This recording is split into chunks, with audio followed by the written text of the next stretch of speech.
Good afternoon, everyone. This is Neha McCall, and I'm Assistant Manager in Consulting at Bridge to India.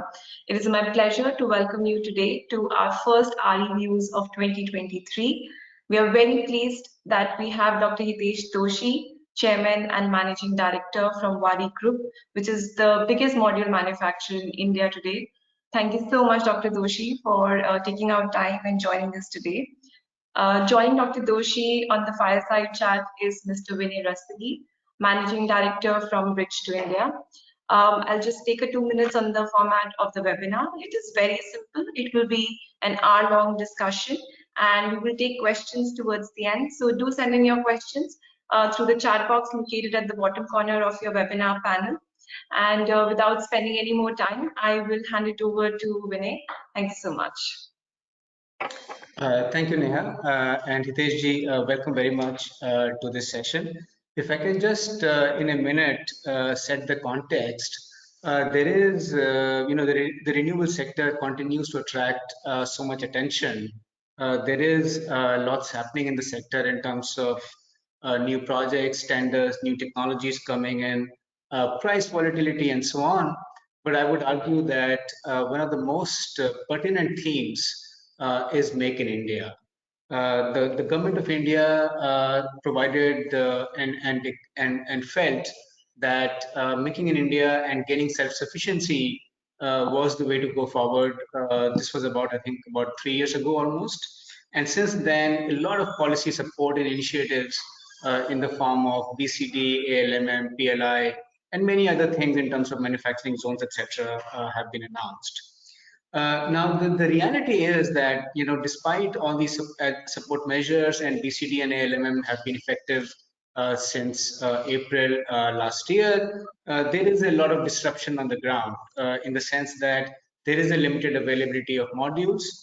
Prices of domestic modules are quite high, and there is a concern whether we will have enough availability at the reasonable prices that are commensurate with the projects in the pipeline to maintain the execution pace as per expectation. So much so that the government finally seems to be worried. There is a lot of talk now. The minister actually said publicly that ALMM will be relaxed, and there is some talk in the media.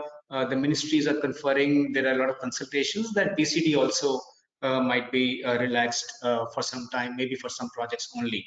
So, with that, there is a lot of things which are in the air, and we are very lucky to have with us Hitesh ji. As Neha said, Wari is not only the biggest manufacturer in terms of capacity, but also actually the biggest producer and the biggest exporter. So there is nobody better than Hitesh ji, I believe, who can give us insight into these issues.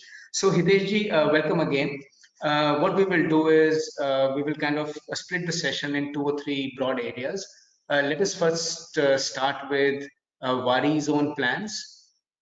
I know that you have been expanding capacity quite rapidly, but if you can just break down some numbers and give us a more detailed look into what is the current capacity, what is under execution right now, and what else is further in more, let's say in paper drawing stages in terms of backward integration, in terms of technology mix, and in terms of financing.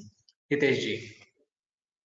Thank you. Thank you very much, Vinay, for inviting me and giving this opportunity. I appreciate that, and thank you.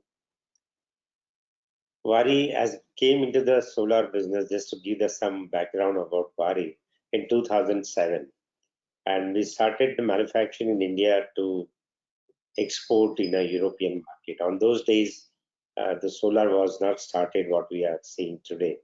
So we have been in the manufacturing for now almost 15 years plus, and we are seeing this, the interest in the manufacturing has been a completely different for last 1 year, what we are seeing it. So even if we were running at 40-45% capacity of our 2 gigawatt manufacturing facility till the March last year, that's I'm saying 11 months back. Due to these policies and the assurance, we started expanding. And Wari started moving from 2 gigawatt capacity, where the utilization was much lower, to the today we are almost crossing now 10 gigawatt, and by March we will be the 12 gigawatt. And this journey will continue. Uh, our goal is that in this calendar year, we reach to the 20 gigawatt as a manufacturing capacity in India and abroad together. So 20 gigawatt is the goal for us, and this journey will continue on a backward integration also. For example, we have started in a phase one 5.4 gigawatt of the TopCon solar cells, and then we are going for the now HJT and other technologies together. So sales at the expansion will continue. We have started working on a wafer side also. So we are planning to set up a 10 gigawatt of the wafers plant. But as we get more and more clarity of the stabilities of the policies and better focus on stopping the import, we will continue to expand the capacities. And this definitely, these capacities will be not only for the Indian market. We want to give the globally the one more alternative to the customers. As we know today, for wafers, when it comes, more than 90-95% capacity is concentrated in one country. And due to whatever the people have learned during the COVID, they want to have the different channels of the sales now. They don't want to centralize. So as a India, we see as a huge opportunity. And this is what we are seeing across the country also. I'll come to that later. At Wari, coming back on the product offerings and all that, we almost, I believe, a year back, we have listed a 650 watt modules in ALMM. So after you start the production, ALMM takes between 6 to 7 months to get the listed, because you need to have certain certification first and then the ALMM approval. So Wari is offering the latest product in the market, which are globally acceptable. Since you're dependent on the export also, you need to have that kind of the quality and that kind of products available. We have been working on a very niche market also, like lightweight, flexible solar modules, small modules, and the tailor-made modules. So we have created now a separate factory in a Surat SEZ, where we make, these are niche products made to the applications, and these are the very high-end technology products where you want to use it for a satellite application, or you want to use it for military application and all that. We to test all these products in-house and to make sure that what we are making, it is a world class. We have started our own laboratory almost 3 years back, 3.5 years back. And this is probably now the India's largest testing facility in terms of the solar PV models. Mm-hmm. Of course, as a group, it's not a topic today, but as a group, we are working on lithium-ion batteries or electrolyzers, and we will continue our journey in the expansion of the manufacturing, which we are doing for last 15 years. For solar, in general, as an instrumentation and valves, we have been there for now more than 34 years. Impressive numbers, Hitesh. Thanks for that. So you mentioned 5.4 gigawatt, and that is entirely a TopCon line, is it? And that's coming up in Surat as well? Yeah, that is coming near Navsari place called Chikli. So it's between Vapi and the Surat, the center of that. Okay. And I know that you made an acquisition, Indosolar, some time ago.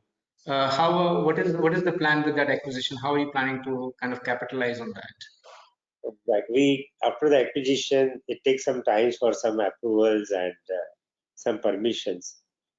As we believe that we will get it in next 1 month, the approvals and permissions, and immediately we will start their first line of the modules, and then we'll start testing all the utilities and other equipments what we have. Of course, we cannot use any old equipment because of the changes in the technologies.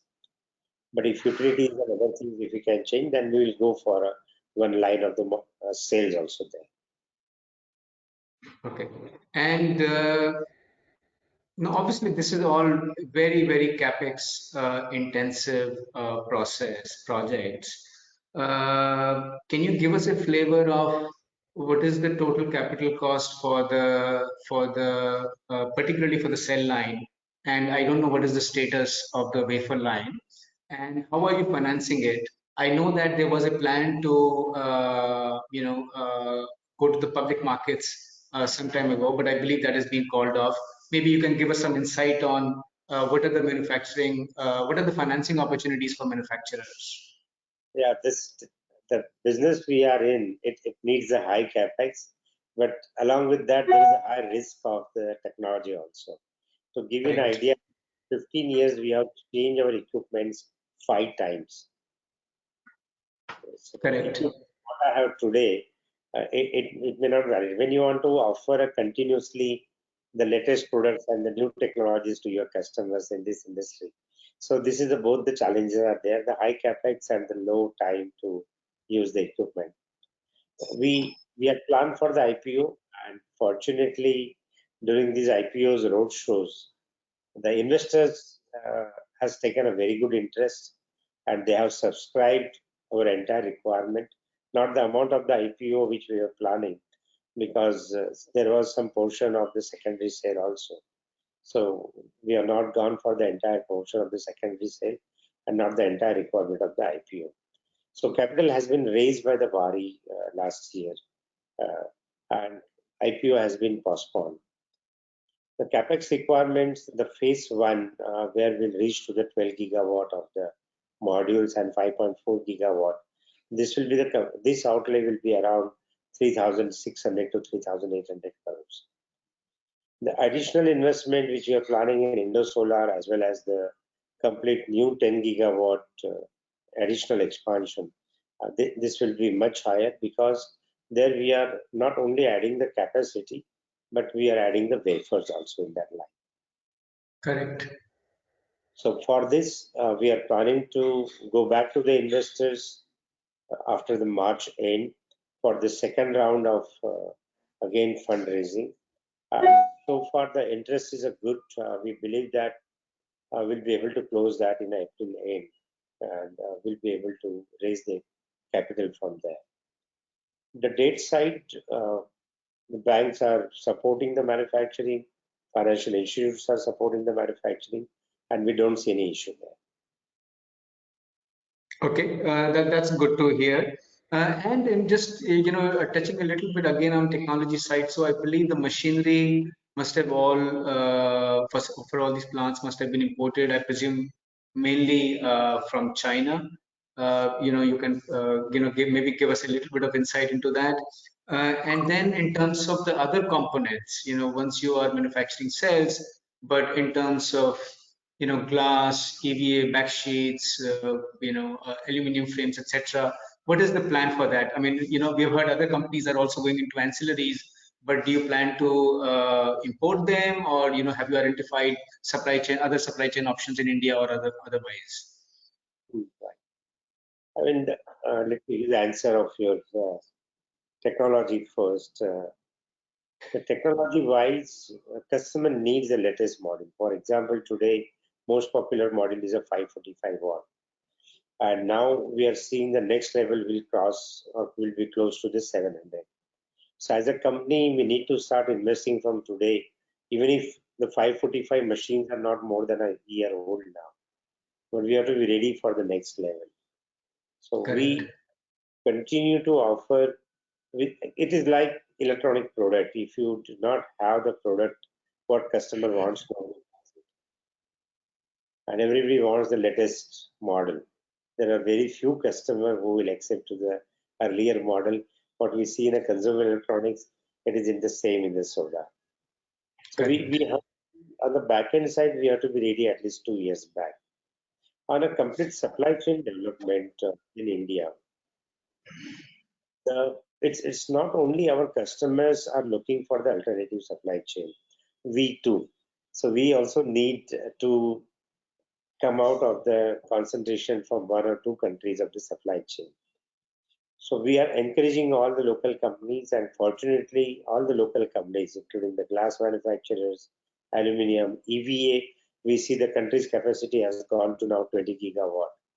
Aluminum, we have the enough. We just need to work on some quality and some coating work here. Other products are not that technologically difficult to make it, like junction box or PV ribbons. PV ribbons also, I am seeing a couple of manufacturers have already came in. So we are, wherever it is required, we are supporting financially, technically to the Indian manufacturers. And our plan is to stop the import as much as we can. And if you look back to the government scheme of the PLI also, it is very clear what is the percentage of the import you have. Based on that, you qualify or you have the possibility to win the PLI. Correct. So it is both the side, the challenges of the supply chain and the government interest. So both the supports are there. We just need to develop, and we are doing that. Sure. So sorry, I missed what is the completion dead or expectation for the 5.4 gigawatt cell line? 5.4 gigawatt, I think the first cell we are targeting in the August to come out from the factory. And after that, it may take another 30-40 days to stabilize the mass scale production line. And so, and that will be the whole 5.4 gigawatt capacity operational by, let's say, end of Q3 this year. Yeah. The Okay. buildings are equipments have started coming in. Installation work will start shortly now. But as compared to module cell, takes much longer time. There are a lot of gases and a lot of chemical processes has to be done. Right. And what do you expect the indigenization level to be? I mean, assuming you're still importing wafers from abroad, what percentage of the total end product value will be indigenous? Any rough numbers? If I look to the total value, because we have to import certain gases also to make the cells. Sure. The total will be around 80% of the module cost, and may go in a year to once we have the good gases plants in India, silver paste plants in India, other things, I think it may go to the 90% then when we reach to the wafers also. But 80 is a start with that. Okay. Okay. That's a very impressive number. But this is assuming you're importing the wafers, right? Right. And how firm is the wafer plan at this stage in terms of, are you still in the design engineering stage? Has work on financing or any procurement started yet? No, we have not started the procurement, but the land government permission, that work is started yet. And we will be able to give you the more, details by end of the March about this plant. And I presume you will be interested in bidding for the PLI 2 scheme, which is where the bids are expected shortly. Right. We will be bidding for it, and of course waiting for that too. Sure, sure. Hitesh, what is your expectation of the government wants everything from polysilicon onwards to be made in India? That is what the PLI scheme is also designed for. So far, obviously, progress has been slow for various reasons. But do you have any rough expectation of total polysilicon to module capacity in India, let's say by the year 2025? I mean, I know that we all know about Reliance plants, Ambani plants, Adani plants, etc. But do you have any industry-wide estimates? What capacity numbers we could be ending at? Yeah, if you look to the PLI 1, the timeline for it is going to come before the March 25, I think so.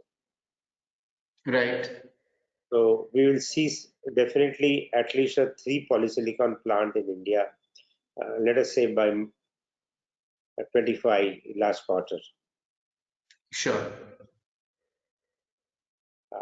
This looks like sure shot now. Mm-hmm. important is that even if the companies has owned the PLI for, let us say, 4 gigawatt, they are not putting the polysilicon plant for a 4 gigawatt. They are putting for a much higher capacity because of the economic viability and scale has gone to them. So I do not have the exact numbers, but I see country will have at least 30 gigawatt of the polysilicon facility very much in near future. But I hear, maybe you can just confirm what the broad industry,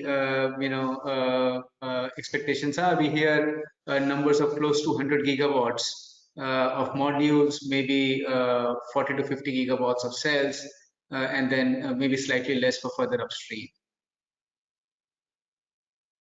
I think if the PLI2 comes in quickly, then these numbers will be changed. Then we will see maybe the 60 gigawatt is coming on the upstream. Correct. Because so you're saying with PLI2, sorry. The PLI2 has designed to get the more incentives if we are setting up the plant from the wafer or the polysilicon. Correct. So to get a really upstream ideas how much it is going to come for polysilicon particularly, I think for wafer we'll see a few more plants coming in India. For polysilicon, either we should wait for the PLI2 or maybe the Métis plant to come up and support the polysilicon industry. Yeah. But we are looking at, I would say, very broadly, about 3 more years for us to become completely self-sufficient. Is that correct to say? Yeah. I think, in my opinion, yes. 3 or 3.5, because I consider maybe the 6 months more to get the PLI orders in hand, and then we have the construction time of 3 years. Right. Now, at least as of today, we obviously also speak to a lot of developers. Now, the developers say that one, the quality of modules in India is not very good, and given a choice, they would like to import from other countries, setting aside price for a minute. So purely from a quality and technology point of view. And then, of course, price is also a major consideration, and we can kind of go away with this. We're not looking at the temporary interim scenario where we are in right now, but again, looking further to, let's say, 2026 and beyond, where all these teething issues have been resolved, capacities have been set up, ecosystem has been developed. First of all, do you agree with the quality complaint right now? But do you, over a period of time, what is your assessment of how the quality of the Indian products will be, and where will we be on pricing in terms of once all the supply chains have been set up in India? Quality-wise, as you said in your opening remarks, that we are exporting, but it's not only we. All the large manufacturers in this country have the demand today. So, and this export is to the most developed countries in the world. It is Japan, Australia, United States, Germany, all these countries. And their quality norms, and it is not only their quality norms. You need to be in the whitelist of their banks. You need to be on a Bloomberg. You need to have the third-party approvals like PVL and so many things. So it has been proven by the Indian manufacturers for a long time that their quality is acceptable in the most developed countries. What is the problem to the local developers? That is the second thing.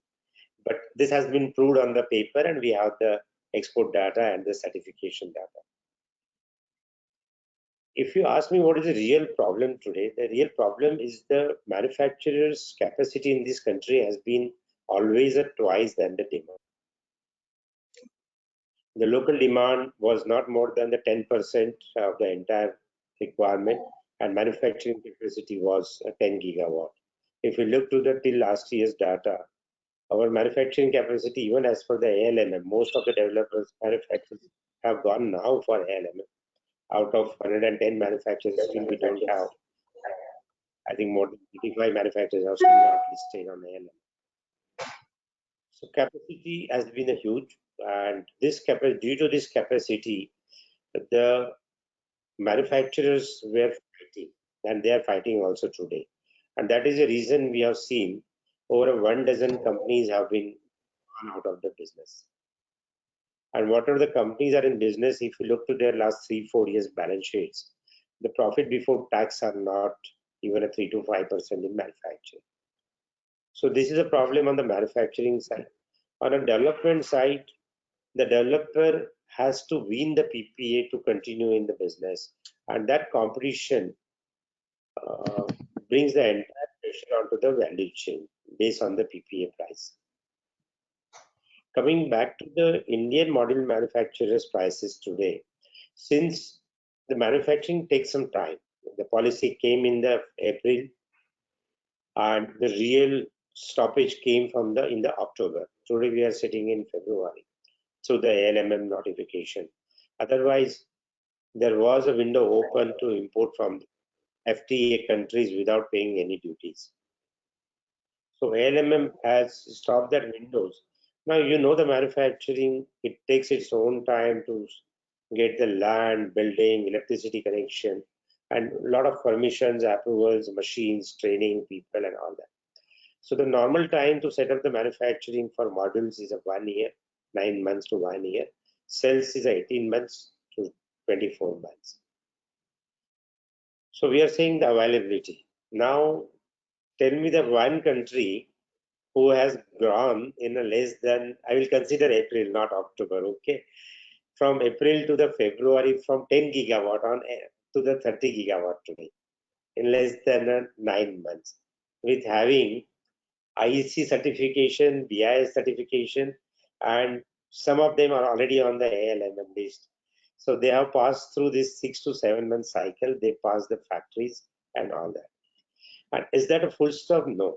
This is a comma because a lot of factories are still under constructions. A lot of files are under ALMM approvals. A lot of capacities they have not applied yet for the ALMM. So this growth of the availability. Now, even if we consider the 20 gigawatt, which is on a ALMM listed site today, what percentage of that 20 gigawatt has been purchased by the local customers? If you look to the data, it is not even a 20%, 25%. Correct. So currently, deployment, less Chinese import, that is the Indian market, and that is not even a 20-25% of the capacity. And these data are on a public forum, easily available, and I'm sure you have this, what was the import and all that. So Indian manufacturers' capacity has been always at minimum level, and I believe that even if this year, we are in February now, if we take a calendar year, and we are able to do 15 or 20 gigawatt, the country will easily reach in next 8 to 9 months to the 40 to 50 gigawatt. So capacity is not a problem. The product quality has been approved globally. The last point comes the price. When you want to manufacture in India, since the sales are not available in India, we don't get raw material till the local value chain gets developed. And that costs between 7 to 9 cents. So if you remove these duties, the price delta between other countries and India is not more than 2 cents, and it was never in last 15 years. The delta was not never before than that. So if you remove this import duties paid by the Indian companies, and how they are getting it now is down. By more and more local manufacturing, the imports are coming down even for the raw material. And that data is now available. So with this, in next 1.5 year, we will be at par with the other countries globally. So you are saying with, Yeah, sorry, please. Tej, please carry on. So I'm saying one is the perception, another is the data. And being a consulting firm, probably you have the more handle on the data than anybody. And whatever I have said, this will be seen in the data and numbers. Sure. So just to confirm, you are saying with more indigenization and almost full control of the supply chain, the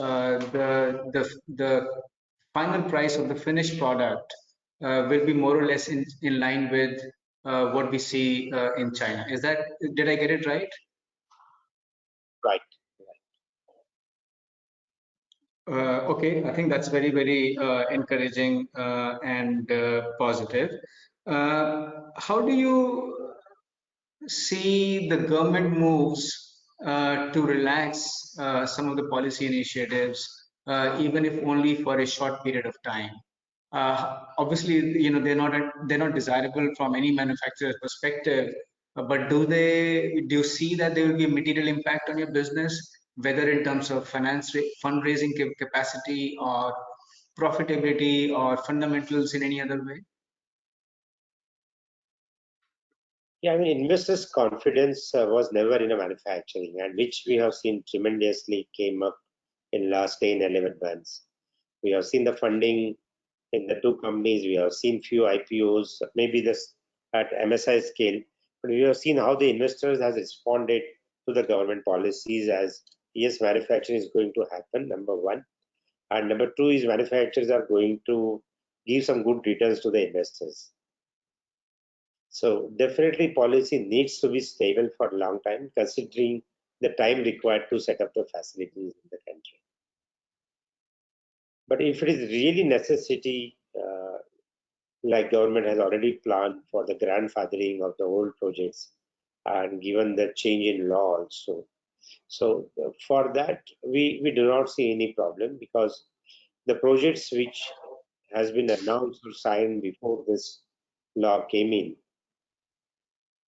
uh, that project are the fine. But after the government has fixed the policy, we would like to request the government not to change any policy and let the large investment come in the manufacturing, which is the need of our. But I presume the government is obviously carrying out a lot of consultations. I presume that the government is also consulting with you and other domestic manufacturers, and they will give a due regard to what you have to say. Right. So we believe that, and we strongly believe in Make in India for last 30-35 years as a company, and we will continue to do so. Sure. What about obviously the India demand is one side. You talked quite a bit about exports. What is the true export potential out of India? I mean, given that other countries are also suffering from the same kind of challenges that India has faced in terms of being overly reliant on one country. Do you think India can genuinely fill that market gap? And in terms of technology, price capacity, volume certainty, etc., etc. Yes, I strongly believe that. Unfortunately, PLI 2 has been delayed. Otherwise, if PLI 1 should have been continued, we should have been ready today to offer a second alternate, or I will say 1+1 to the globally, because demand is growing very fast and manufacturing is still concentrated. So demand is not concentrated. Demand is going across the globe, all across the countries we are seeing it. So if the PLI 2 comes very fast and implementation starts in India, I think we have a very good opportunity to be the another global supplier.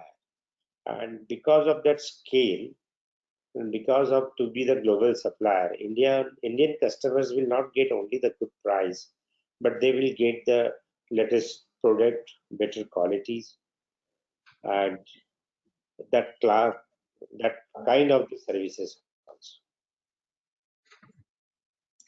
Sure. What about the technology itself? Now, you said that every 2 or 3 years, equipment has to be upgraded. There are new module technologies. Customers want the latest products.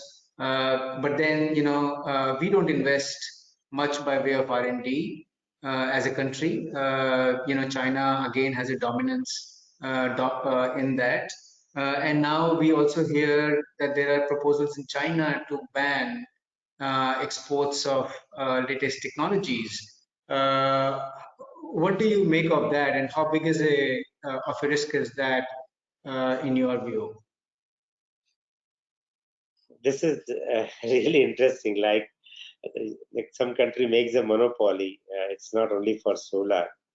And you have touched a very important topic.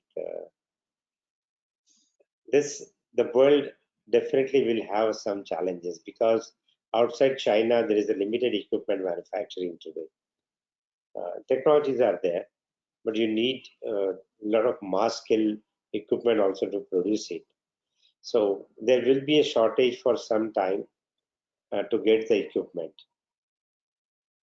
And of course, for a long term, it will be not good for China because all the countries who will be suffering from this, they will try to make sure this doesn't happen in other products and other Totally, services. yeah.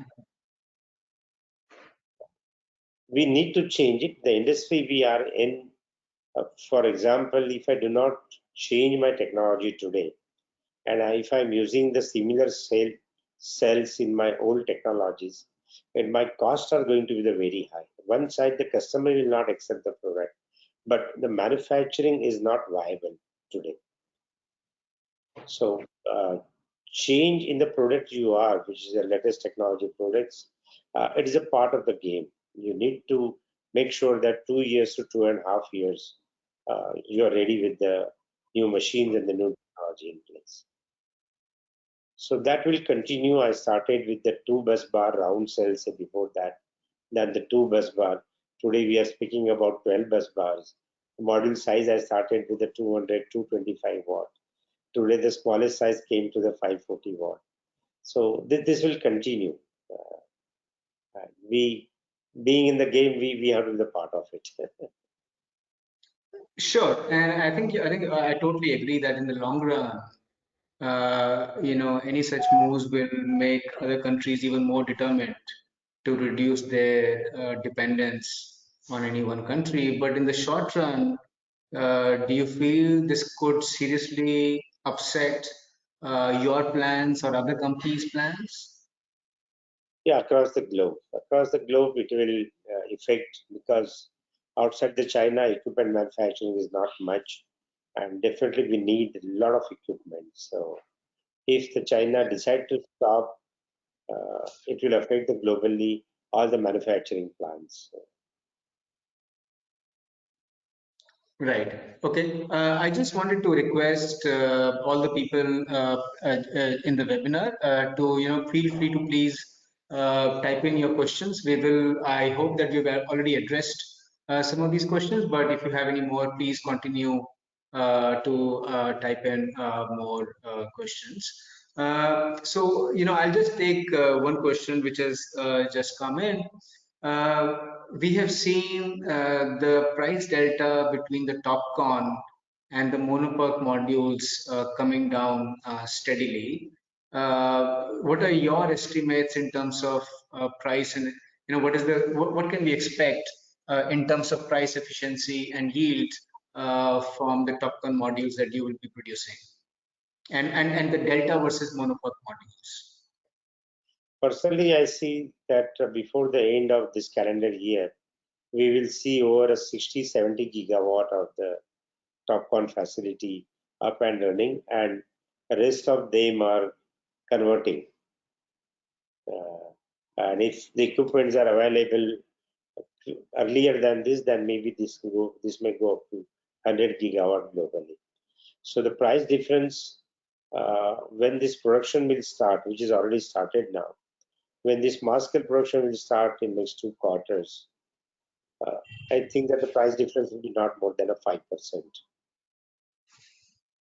5% at the cell level or module level.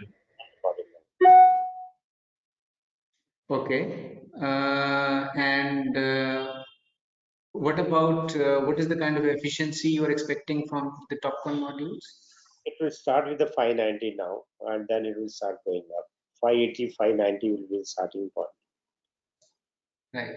But in terms of efficiency, which is like 21%, 21.5%, etc.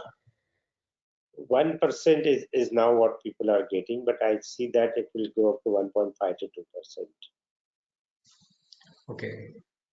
Uh, there are some fairly technical questions here.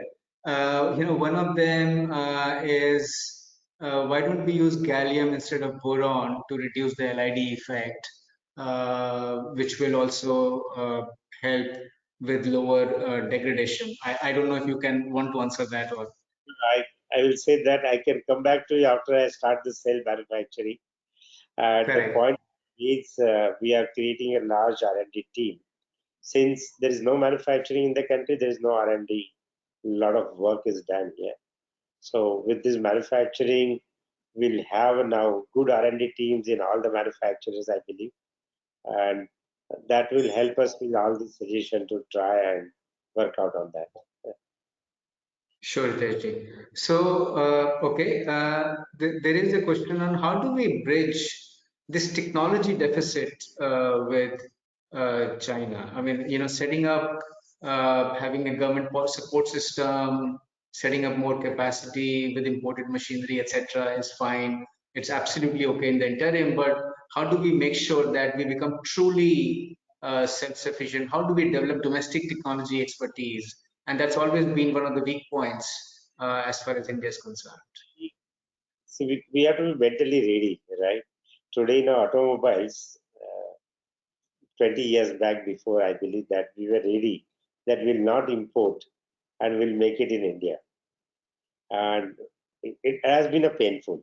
We were not able to get the cars we wanted because 110% duties, 150 earlier where it is more. So once we are ready that yes, we want to really make this in India and we are ready to take this pain for 1.5 years, that is a lot of time has gone now, 6 months plus have gone in that. So if you're ready for additional 12 months, I think uh, we will have the entire chain available in the country. But we have to be patient because it takes some time. Today we are calling the Indian machine manufacturers, we are showing them our equipments, what we are importing them. For them also it takes some time to develop such kind of the equipments here. So personally, I'm seeing in a many products, I have seen in a many products, not only in a two-wheelers as India, world's globe largest manufacturer now, many other products. But there we kept the patience. We are supported with such a huge duties, and I'm sure with the present policies of the government, if they continue it, we will see it in the next 1 year. The entire value chain, equipment, all the developments in it. And most Sure. important, the technology which is available in the Western world, which they don't want to share uh, in China or other countries.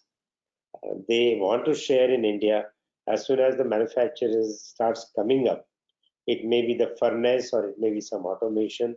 These technologies are available and they are ready to come to India and they will be available locally. Right, right.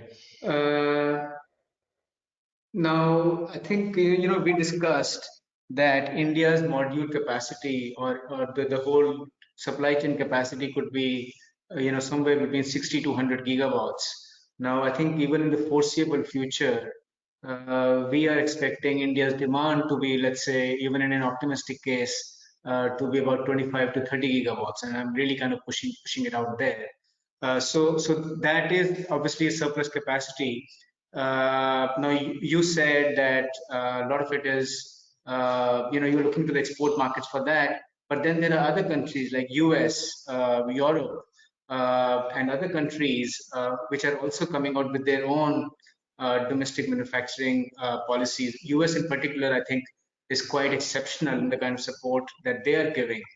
Now, how does that impact the prospects of the Indian exporters? Yeah, the local manufacturing incentives, their PLI is very, very strong. So once that starts, I think the entire import in US will stop. So Indian manufacturers have to find some other markets at that time. I agree with you. Even if we see the optimistic side, we are going to do 25, 30 gigawatt, which capacity is already there in the country today. And Absolutely, yes. so there will be a huge competition. We'll see a lot of bloodbath between the manufacturers when you have the excess supply. And it is already today. Today, the Indian manufacturers are ready to work on the labor charges.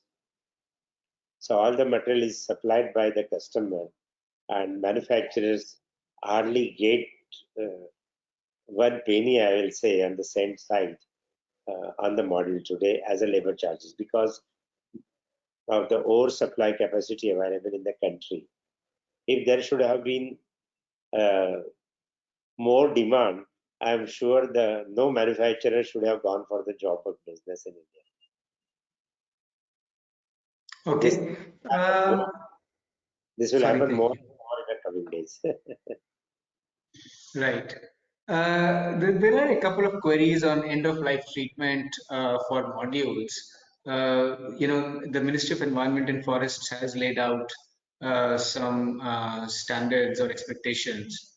And the PLI2 scheme in general also emphasizes that the suppliers, the companies who get subsidies should focus on having recycling plants for these modules. Any thoughts on that, and what are you doing on that front?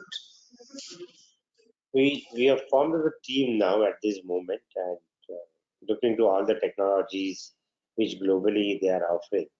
So we think that there will be two, three ways. Either the large organization will come up with the credentials of 25 years, back up with the insurance, like we see in a Europe PV recycle kind of the work, or the private firms come up and they will start this business, and the manufacturer starts paying when they produce it. So different models we are studying it, and additionally the model manufacturers associations also they come up with certain kind of this business where every model manufacturers subscribe to that production and he gets a certificate. So various models are there. Let's see what comes up in India and what works for everyone.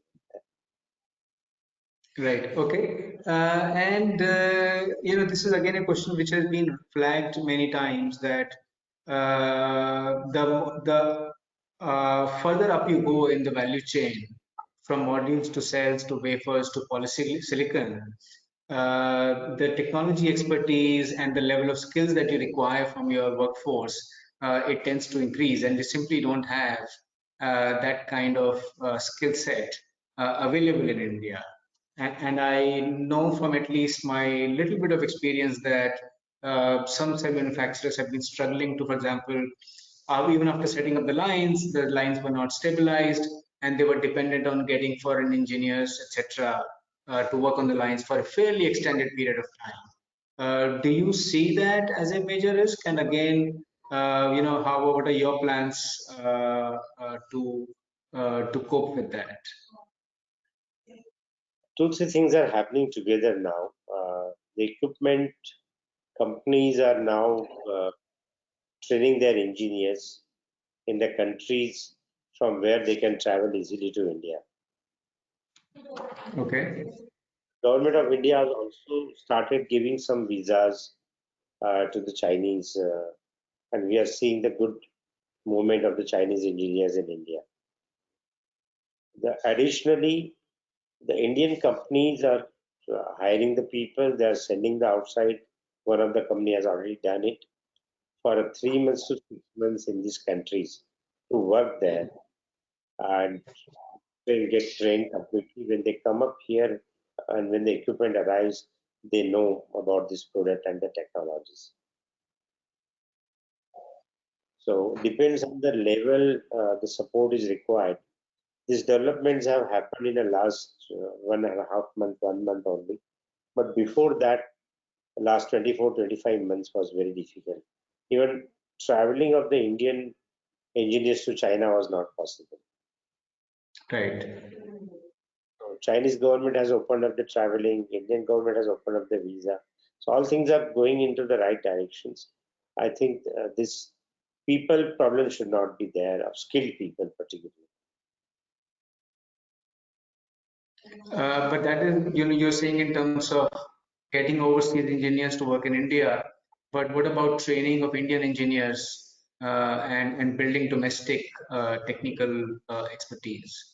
Normally when we invite them, it is not to work in India. It is more to train our engineers, right? Because they cannot stay here for longer time Right. because of reasons between these two countries and other challenges what we have. Mostly they come for training and installation of the equipment. Sure, sure. Okay, we are running closer to the time, so I'll just take two more questions, Hitesh ji. One is again just going back to this issue about a potential ban by China on export of technology. Are there any alternatives available in terms of the core technology itself, or even the equipment manufacturing? What are the potential opportunities? And and I'm sure those are much more expensive than China. Yeah, like we are seeing in the roadmap after the TopCon, we will see multi-junction or we will see the HJT. So these technologies are available in Europe today very easily.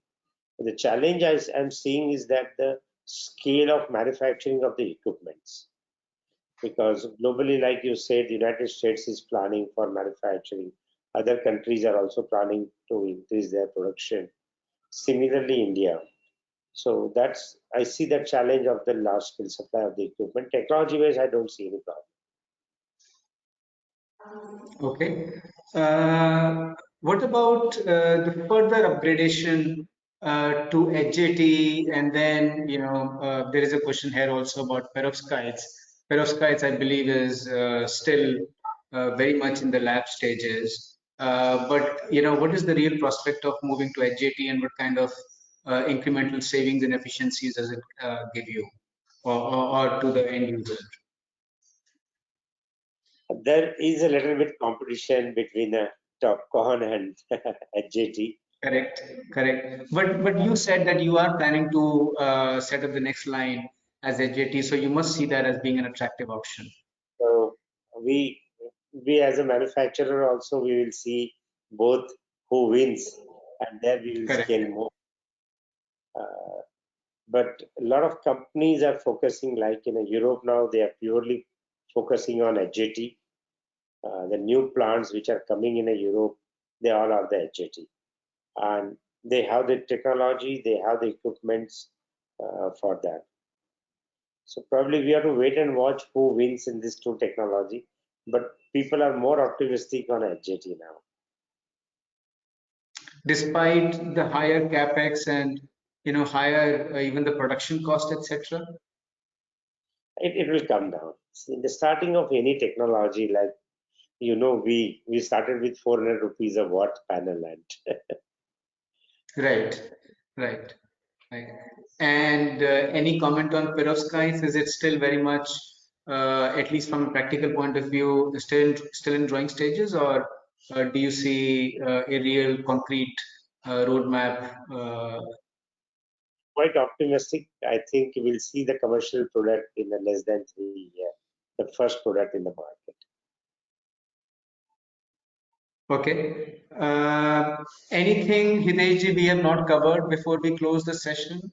Anything, that you think we've kind of missed out in terms of the key issues, either from the manufacturer side or from the developer side or the end user side?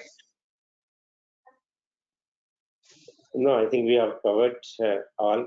But in general, for everyone, we need to push the solar energy as much as we can see. Last 1 week, we are seeing the temperature across the India and the power demand. So all the audience and particularly Vinayji, to you, I would like to request you to what we do. So our installations in India, it may not reach as good as China, but at least we are very close to the China year on year, and we all together should work in that direction. And probably that will help the country not only for the energy security, but overall the per capita income growth, more employment, and better life for the Indian citizens. That is what I would like to request all of us, that we should work in that direction. Sure, Tejli. Thank you so much for your time. It's been a very insightful session, and I think personally, I think I'm very impressed by the kind of plans that you have, and wish you all the best. Of course, in the interim, there are a lot of teething pains, and we have to get through this period of 2 to 3 years. But I think the more crucial thing also is to plan for the long term. Whatever the issues are in terms of technology, supply chain, access to minerals and metals, etc., all that has to be managed. But going back to your point, I mean, there is absolutely no debate that India needs more renewable power, and within renewable power, solar will continue to dominate. And we can see that even in the government's targets for 2030. So once again, thank you very much. And I will just pass over to my colleague Neha for the formal closing. Neha, over to Thank you you. so much, Vinay. Thank you so much, Dr. Doshi, for that very interesting session and for sharing your insights. We're very pleased that you took time today and joined us. And I want to thank also the audience for joining us today. I hope this was an insightful session as it was for us. We will be sharing the recording of today's webinar to your registered email account and will also be available on our website. We will meet you very soon in our next webinar. Until then, it is goodbye from all of us. That is all. Thank you so much. Thank you. Thank you, Olivia. Thanks.